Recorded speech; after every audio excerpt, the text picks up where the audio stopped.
Welcome to the kidsministry.blog podcast. Every episode, we share ideas, tips, and resources to help your children's ministry thrive.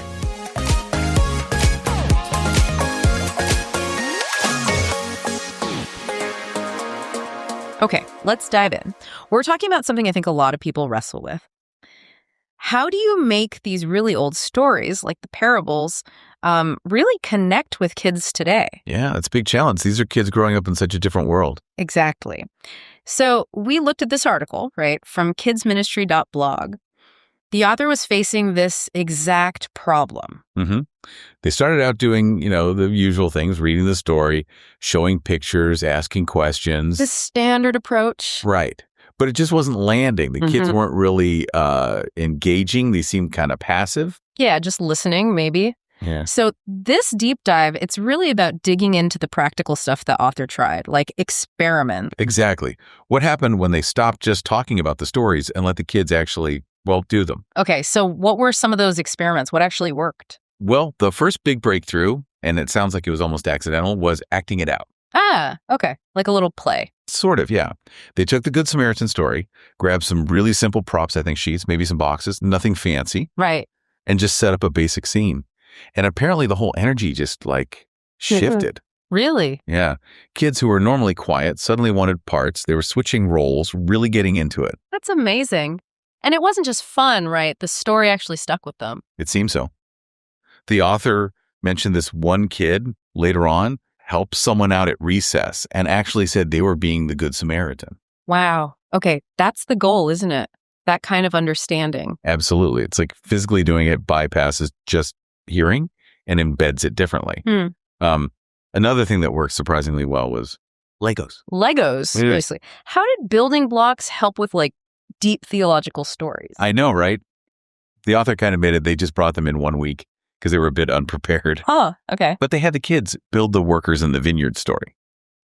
Ladle people, maybe some purple blocks for grapes. Okay, I can picture that. And it sparked this amazing discussion among the kids themselves. Totally unprompted. Oh, I bet. Building fairness.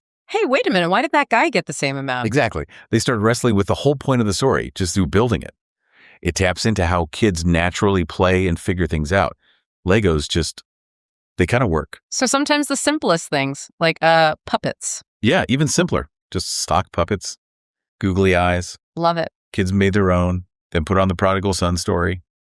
And yeah, it was probably messy. Maybe the acting wasn't award-winning. Sure. But the learning was happening while they were making them and performing. Oh, and apparently the pigs in that story. Huge hit. Of course, the pigs. Always. Okay, what about grabbing their attention before you even tell the story? Good question. That's where mystery boxes came in. Intriguing. What's that? Super simple. Just a box, maybe with a question mark drawn on it. Inside, you put an item related to the parable, seeds, maybe some coins. The author even mentioned using car keys once for a story about something valuable. Ah, so the guessing game gets them hooked. Totally. It just builds that little bit of excitement and curiosity. How does this connect? Makes them want to listen to find out. Okay, smart. Now, what about screens? I know that can be controversial in lesson time. Yeah, the author addressed that. They acknowledge screens are just part of kids' lives now. True. So the idea wasn't, just put on a video and zone out. It was about using short clips, maybe from a Bible app or something. But the key was constantly pausing it. Ah, interaction. Right. Asking things like, okay, what's going on here? Mm-hmm. Why do you think you did that? What would you do in this situation? So the screen is a tool, a prompt for thinking and talking, not the whole lesson. Exactly. Not passive viewing. Another very hands-on one was cooking and planting. Ooh, sounds messy, but fun. Definitely messy. But think about making bread when you talk about the yeast parables, or planting actual seeds for the sower story. You actually see the growth or the potential for it. Yes. It makes the abstract idea really tangible. And let's be honest, you get to eat the bread afterwards. Always a bonus. Then there was a slightly trickier one, making stories modern. Okay, how does that work? Like retelling the Good Samaritan, but setting it on a playground today. Yeah, something like that. Or maybe a lost puppy instead of a lost sheep. The author was careful, though. It's not about changing the core message. Right. The meaning stays the same. Exactly. It's just about changing the setting, the context, so kids can maybe see themselves or their world in it more easily.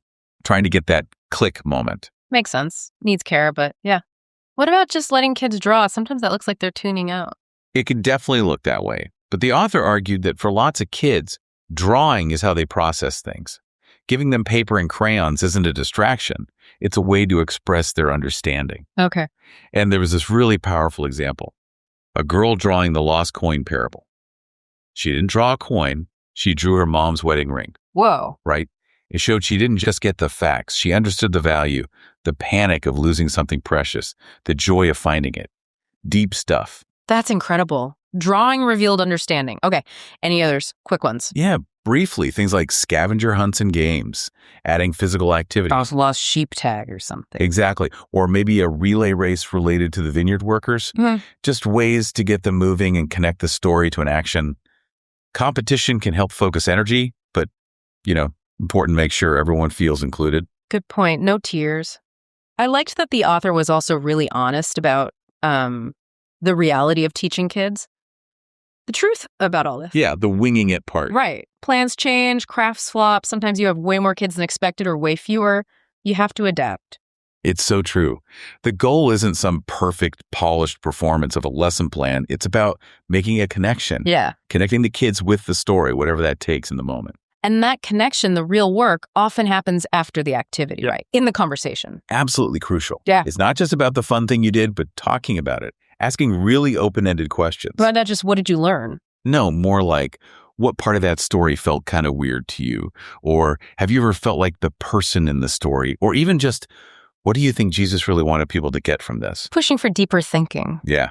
Resources are great, but creativity with just the Bible story itself is key. So wrapping this up, the main message feels like, keep trying things, experiment, find what clicks for your kids in your setting. Definitely. Because these stories, they aren't just old tales. They can genuinely change how kids see things, helping others, feeling valued, understanding forgiveness. You're planting seeds, basically. Mm-hmm. Even if you don't see the full harvest right away, doing these practical things helps that understanding take root. It leaves me thinking, take one of these stories, or maybe any really important idea you want someone to grasp. How might it land differently, even for us adults, if we could somehow do it or experience it physically instead of just hearing or reading about it? Something to chew on. Thanks for listening. To find more ideas, tips, and resources, go to kidsministry.blog. We'll see you next time.